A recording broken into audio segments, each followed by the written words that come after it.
Bonjour à tous et bienvenue dans l'interview. Bonjour Céline Frémaux. Bonjour. Ministre bruxelloise en charge notamment de l'environnement. Vous n'irez pas à la conférence de Paris? J'ai toujours dit et répété que je n'irai pas à la conférence de Paris s'il n'y avait pas d'accord sur le burden sharing. Le burden sharing, mot anglais, c'est la répartition des efforts entre le fédéral et les entités fédérales. Entre Belges sur l'amélioration du climat et donc la baisse des émissions de gaz à effet de serre. Le prix fossile du jour, c'est un peu la honte pour la Belgique? En tout cas, je ne vais pas vous dire que c'est une grande injustice. C'était un peu un Black Monday hier avec effectivement le fait de constater qu'il n'y avait pas de décision du gouvernement flamand de pouvoir entériner le texte de compromis tel que présenté sur la table dimanche, et puis le feu vert à Doel 1 et Doel 2. Oui, donc ce n'est pas une surprise, ça veut dire que ce mauvais prix, ce mauvais point, il est mérité pour la Belgique.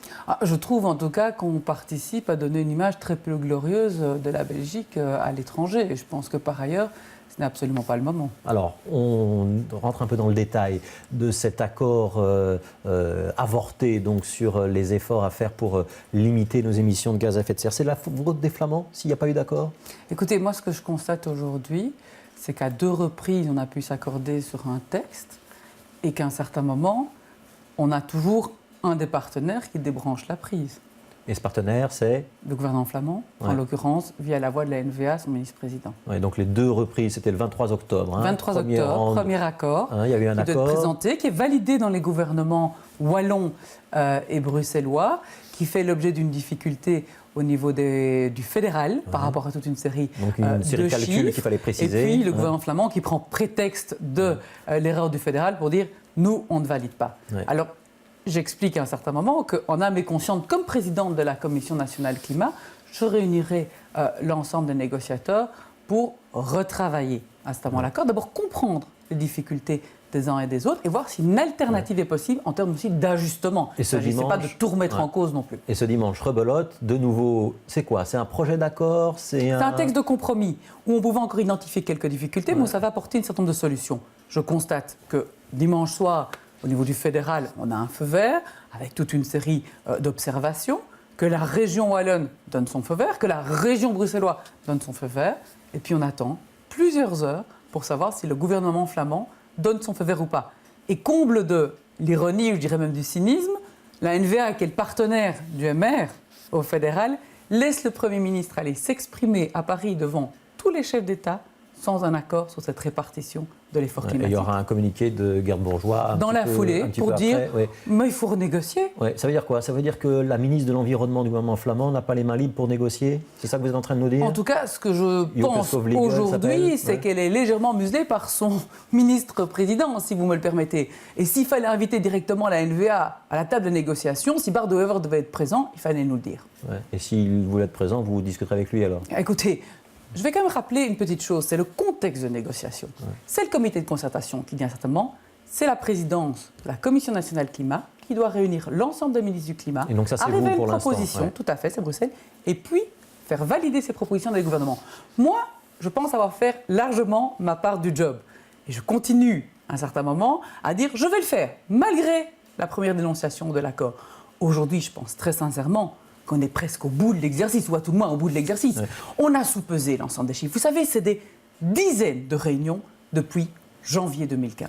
C'est la NVA qui bloque, c'est-à-dire que c'est politique, c'est ça que vous êtes en train de nous dire? Que c'est pas une... Moi, je préfère savoir si la NVA ne veut pas d'accord, qu'elle le dise et qu'on arrête de retourner à la table de négociation. On perd tous notre temps. Et on peut encore négocier dans les prochains jours. Certains disent oui, il faudrait un accord avant la fin des négociations de Paris. Donc dans les prochains jours, prochaines négocier semaines. Jusqu'à la Noël, au 1er janvier, ainsi de suite, jusqu'au moment où on aura l'air complètement ridicule. Il faut quand même rappeler que l'objectif de la négociation, elle porte sur 2013-2020. De quoi est-ce qu'on discute à Paris? C'est du post-2020-2030. Il ne faut pas non plus se combler de ridicule. On ne va pas être trop technique, mais en résumé, la lutte contre les gaz à effet de serre, enfin de ce dont on parle, c'est d'abord avoir plus d'énergie renouvelable. L'objectif est 13%.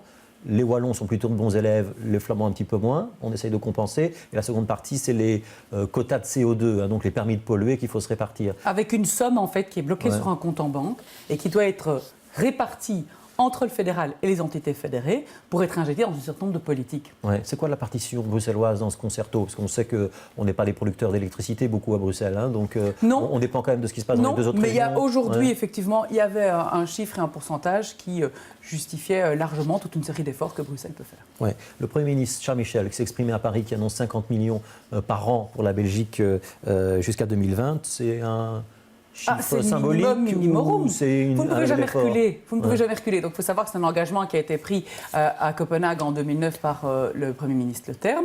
Donc vous ne pouvez pas, sur le plan international, faire moins de 50 millions. Il n'a rien annoncé. Il a annoncé en tout cas qu'il serait donné jusqu'à 2020. Mais je sais que toute une série d'associations, les membres de la société civile qui sont mobilisés sur la question trouvent que c'est largement insuffisant. Ouais, ça fait 4,50 € par habitant J'ai par an. J'ai pas fait le ratio, monsieur Grosfilet.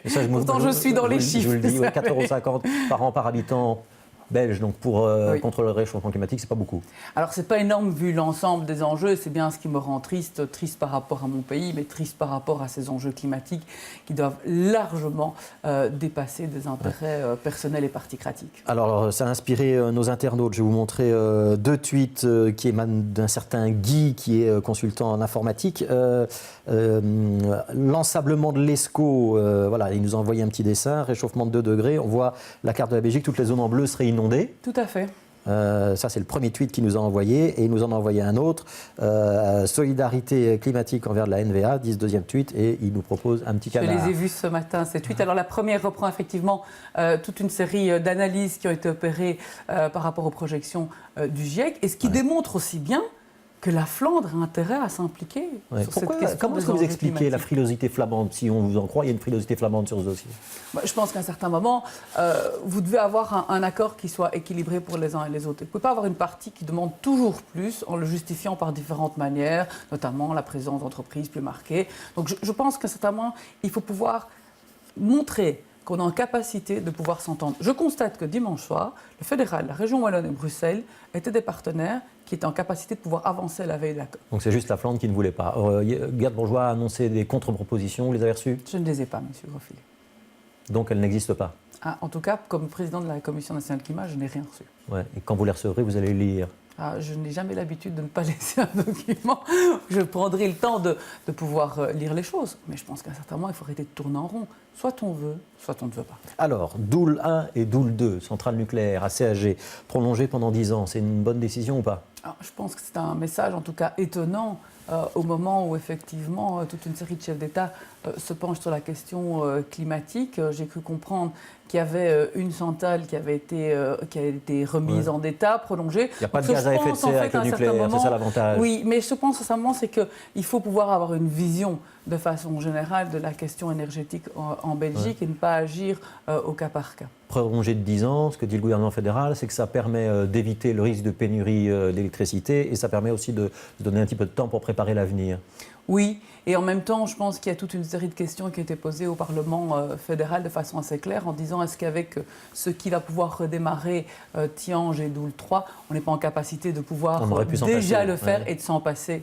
Ouais, la loi de sortie du nucléaire qui prévoyait qu'on sortait nucléaire entre 2015 et 2025, elle est remise en cause avec cette décision? Écoutez, je pense qu'en tout cas, il faut une série d'explications claires au niveau du Parlement. Et le fédéral s'est penché dès cet après-midi. Ouais, quand on sait qu'il y a des rentrées pour l'État fédéral, hein, c'est les fameuses rentes nucléaires, les ramener à 150 millions minimum, ça pourrait être un petit peu plus. C'est une bonne ou c'est une mauvaise affaire pour le fédéral? Écoutez, le fédéral en jugera. J'imagine qu'il a une capacité de pouvoir justifier sa décision. Ouais, on partait de 550 millions en 2012. A priori, le chiffre est plus bas. C'est-à-dire qu'on a mal négocié et qu'Electrabel est plus fort que le gouvernement? Moi, pour ma part, vous savez, depuis maintenant plusieurs jours, je suis dans la question de la répartition des efforts climatiques. Ce matin, j'étais en commission toute la journée. J'analyserai avec le temps nécessaire les chiffres qui ont été communiqués ce matin par le fédéral. Alors, est-ce qu'on a trop de zones de police et pas assez de policiers à Bruxelles? Écoutez, je pense que les choses sont claires. On a un manque d'effectifs à Bruxelles. Le vice-président a annoncé un chiffre de 700 ce matin. Je crois aussi qu'on a une difficulté par rapport à la norme de calcul qui avait été fixée en 2001 sur le financement, puisqu'elle avait été fixée sur un chiffre démographique de 964 000. Et on est plus d'1,2 million aujourd'hui. Plus d'1 175 000. Et puis il y a une question par rapport à la capacité de recrutement, puisqu'on l'a fixé sur le plan fédéral. Donc il manque des policiers. Il manque des policiers, il manque des moyens sur le plan budgétaire aussi. Alors prendre prétexte aujourd'hui pourtant, il y a eu un refinancement de Bruxelles, il y a eu des policiers supplémentaires à prétexte d'un Bruxelles. climat aujourd'hui qui a été difficile pour Bruxelles pendant 15 jours pour mettre à l'agenda un débat sur la fusion des zones de police, alors qu'on n'a pas une étude aujourd'hui qui démontrerait qu'un autre type de structure serait hyper performant. Je vois très bien d'ailleurs où sont les difficultés. On a voulu aussi une police de proximité. Je trouve que c'est biaisé. Et si c'est pour refaire un débat fusion des zones de police versus fusion des communes, je trouve ça extrêmement maladroit, même de la provocation. On va vous dire qu'à Anvers, il n'y a qu'une seule zone de police et que c'est une taille comparable. Oui, écoutez, moi je ne vais pas me pencher sur une comparaison Bruxelles-Anvers. Je constate aujourd'hui qu'on a 6 zones de police qui sont une police de proximité et qu'on manque d'effectifs et que le fédéral, pour moi, est tenu à un certain moment de prendre un certain nombre d'engagements par rapport à des moyens humains, par rapport à des moyens budgétaires. Il y a un parti de la majorité bruxelloise, c'est le SPA de Pascal Smet, qui est ministre, un de vos collègues, qui est quand même en pointe sur cette question et qui envisage même de déposer des textes au Parlement pour aller vers la fusion des polices. C'est un problème ou pas? Ce n'est pas en tout cas la vision du CDH bruxellois. Est-ce qu'on peut admettre qu'il y a un parti de la majorité qui aille dans cette direction-là et qui fasse voter un texte, peut-être avec la NVA, peut-être même avec le MR? Écoutez, c'est au niveau fédéral que les choses se discutent, puisque j'ai entendu dire que ça allait être déposé. Ce ne sera pas un incident de gouvernement. Au niveau fédéral, on en discutera entre nous. Ça pourrait l'être. Écoutez, je pense aujourd'hui que les positionnements des uns et des autres sont extrêmement clairs. Si tu mets ça, je te quitte, ça veut dire quoi? Ça veut dire qu'aujourd'hui, on a voulu cibler la nouvelle campagne sur les violences conjugales, intrafamiliales, sur une tranche d'âge qui est beaucoup plus jeune. Donc c'est le slogan d'une nouvelle campagne que vous lancez les 15, contre les violences conjugales. 25 ans, parce que c'est extrêmement urgent de pouvoir passer un certain nombre de messages aux jeunes par rapport au respect dans les relations amoureuses. C'est-à-dire que cette petite phrase sur la manière dont on s'habille, c'est déjà le début de la violence conjugale. Oui, on se rend compte qu'en fait, il y a déjà toute une série de comportements qui peuvent s'installer dans un très jeune couple et puis conduire à des violences qui vont s'aggraver.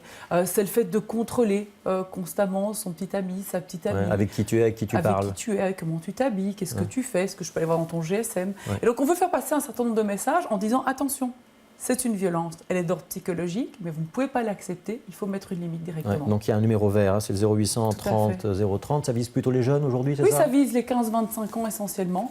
C'est un travail qui est fait aussi en parallèle avec toute une partie du financement complémentaire qui sera donné à l'éducation à la vie affective et sexuelle à Bruxelles, puisque j'ai dégagé 100 000 € pour pouvoir multiplier toute une série d'informations au sein des écoles notamment, avec la SBL Touche pas à ma pote. Merci Céline Frémaux d'avoir été l'invitée de l'interview. On se retrouve demain à la même heure sur la même chaîne.